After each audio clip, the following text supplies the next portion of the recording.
Hi, today I want to show you how to install WDS on Server 2012. So here is my Windows 2012 installation. You do need DHCP and DNS already installed on a server. I will do another video showing that. So first of all, let's go ahead and install the service. So from your server manager, go to add roles and features, select your server,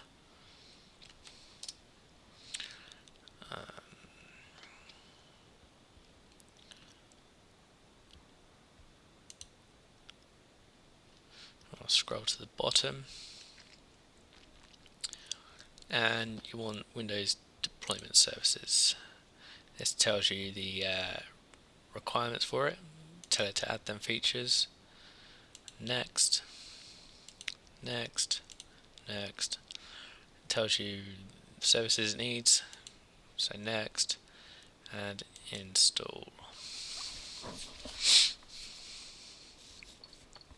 This will take a moment or two.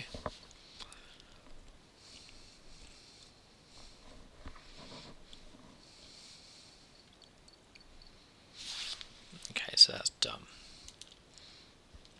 So let's go ahead and open that up from the start menu.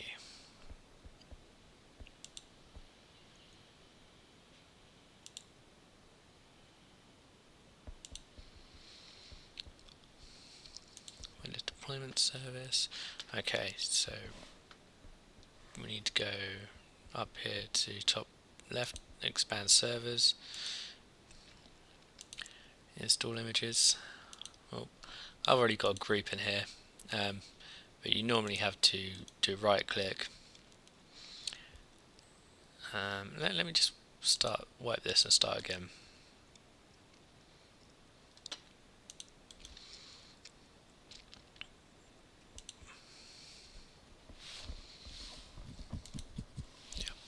So this is what you would normally be presented with. So right click, add server. We want it to be this server, so okay.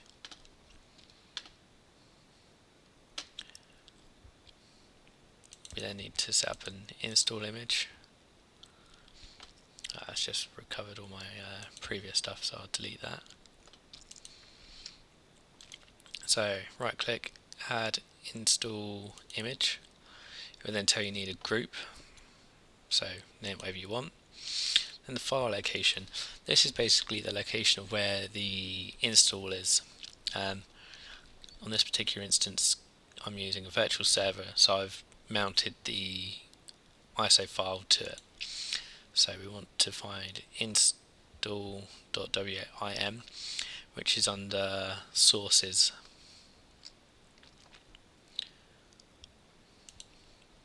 So we tap to open. Obviously you can put it somewhere local on your machine. Right, so now I need to choose the OS that I want to install.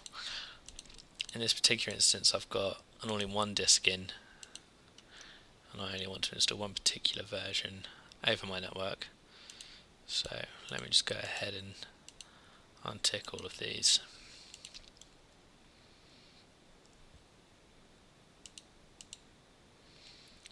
And I think that's one I'll go with.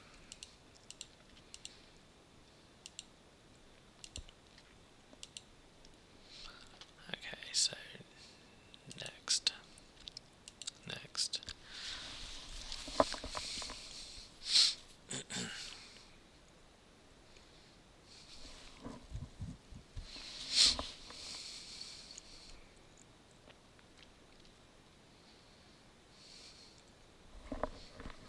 This will take a minute.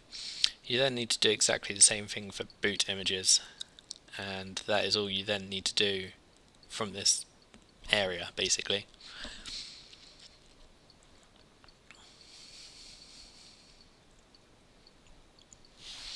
What we do need to do though is make sure that DHCP knows that we have a PXE server. or WDS basically. So to do that, we need to go to the Start menu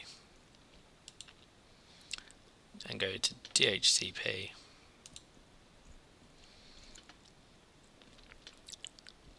Expand our server, IP4,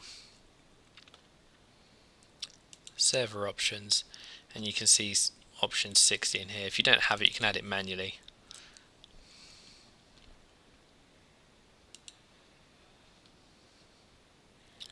So that is it for setting it up. From here, what you then need to do is go to a network machine and then go through the installation. So I'm just going to reboot this. I'm using VMware. So at the minute it's told to boot from network. It can see the installation, so I press F12.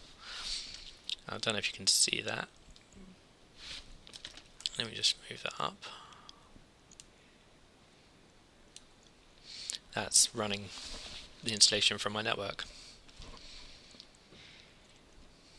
It is fairly quick as well, which is good.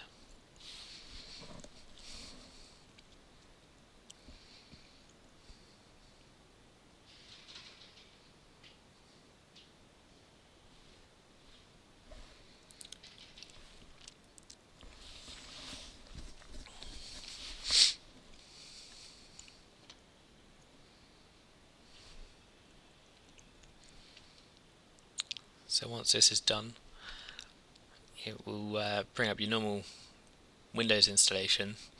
The only difference is when you go to install it, it will ask you whether or not you want to, well, it'll ask you for your administrator password and username for your server that the install is ran from. So let's just go ahead and show you that. Here we go. So for this, because it's not a domain server, I need to put in the computer name and the username. And there we go. Got our options. There is a bug in a VMware Player where it will say this doesn't work first time, but a couple of reboots and it will work. And obviously you don't get this same problem with a real machine as opposed to a virtual machine. But there we go. That is how you install WDS and how you set it up. Thank you for watching.